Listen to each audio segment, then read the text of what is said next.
কই যাও? ঘরে যাই। ঘরে যাও কেন? ঘরে তো যাবো, কই যাবো আমি? এখানে বসো। কেন, কিছু কইবে নাকি? হ্যাঁ কইবো, বসো। কি কবা? কই গেছিলা? আরে কই গেছিলাম? বাইরে গেছিলাম কাজে, এখন ঘরে যেতেছি। আছে মহিলা যে আমাদের সবাইরে গিফট দিল, এই প্যাকেটগুলি খুলে দেখলে না কি আনছে? দেখতে হবে না, হ্যাঁ পরে দেখো। কে? আপা দেখেন তো আমার কেমন লাগতেছে আসলে। ভালো। ভালো লাগতেছে না দুলা ভাই? আপা এমন ভাবে কইলেন তাতে মনে হইতেছে যে ভালো লাগতেছে না। আর যদি ভালো লাগেও থাকে, ভালো পরিমাণটা এত বেশি বুঝলেন দুলা ভাই, যে আপার আবার সেটা ভালো লাগতেছিল, আমাকে হিংসা করতেছে আপা। এই, আমি তোর হিংসা করবো কেন? তুই এত বেশি কথা বলিস কেন? না বা এমনি কইলাম, রাগ করেন না। আচ্ছা আপা, তোমার পরিচয়টা কি জানা গেছে? আসলে কি উনি যে কে সেটা তো আমিই জানি না, আমি তোরে বলবো কোত্থেকে? আমি জানি, আমি আন্দাজ করছি, আমার আন্দাজ ঠিক। একজন মহিলা, সে তোমার জন্য, আমার জন্য, মকবুলের জন্য গিফট আনে। শুধু গিফট আনে নাই, সে আমাদের সবাই চেনে। এটা কখন সম্ভব হয় বোঝো না? আমি কিন্তু বুঝছি, আমি যেটা বুঝছি দেখবে শেষ পর্যন্ত সেইটাই ঠিক হইব। হ্যাঁ দুলা ভাই যেটা কইছে কথার মধ্যে কিন্তু যুক্তি আছে আপা। দুলা ভাই আপনার জন্য কি আনছে ওইটা একটু পরে আসেন দেখি আপনার কেমন লাগে। এই, তোর মতো কি তার মনে রং লাগছে যে যা আনছে এটা পরে ঘুরতে হবে? আমি তো এই রহস্যের কুল কিনারাই খুঁজে পাচ্ছি না। আপা এই বিষয়টা এত চিন্তা ভাবনা করে মাথার রড ঢিলা করা দরকার। বড় ভাইজান যে ফোন দিই তো এমন হইতে পারে উনি সেই রহস্য উদ্ঘাটন করে দিতে পারে। আরে না, বেশি বুঝবি না। ভাইজানরা যদি ফোন দিয়ে বলা হয় যে আপনার ঘরে এক মেয়ে এসে ঢুকছে, দেখা গেল ভাইজানারা আসবি না বাসায়। আগে ঘটছে না এরকম ঘটনা? ঘটেনি? না, ঠিকই বলছো, ভাইজানরে ফোন দেওয়া যাবে না।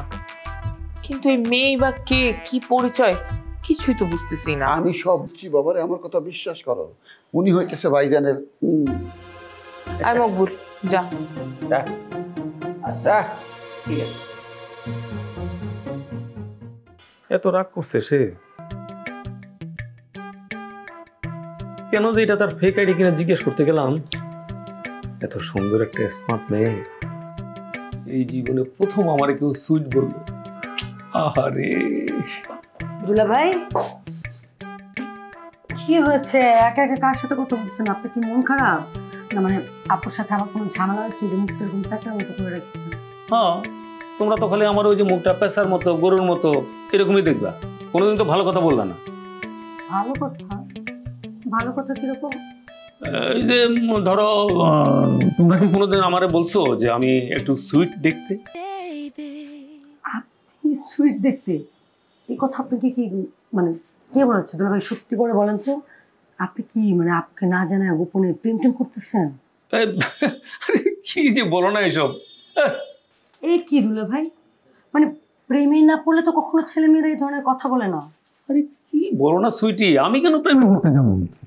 তাহলে এই কথাগুলো আপনাকে কে বলেছে? মানে আমার খুব টেনশন লাগছে। দুলা ভাই কি হয়েছে, আমাকে সত্যি কথা বলেন। এই কথাগুলো, ও আরে তোমার আপাই তো আমাকে কতবার বলেছে, মানে বিয়ের আগে বলেছে। তাই বলে না, আমি তো ভয় পেয়ে গেছি। আমি ভাবছি আপনি আপুকে চিট করতেছেন কিনা, আপুর আড়ালে আবার অন্য কারোর সাথে প্রেম করতেছেন। যাই হোক, এগুলো কথা বাদ দেন। এখন শুনুন, চলেন আমরা দুজন একটা লাইফ। এই না না না না, সরি, এখন না সুইটি প্লিজ, আমার না এখন মুড নাই, প্লিজ পরে পরে পরে।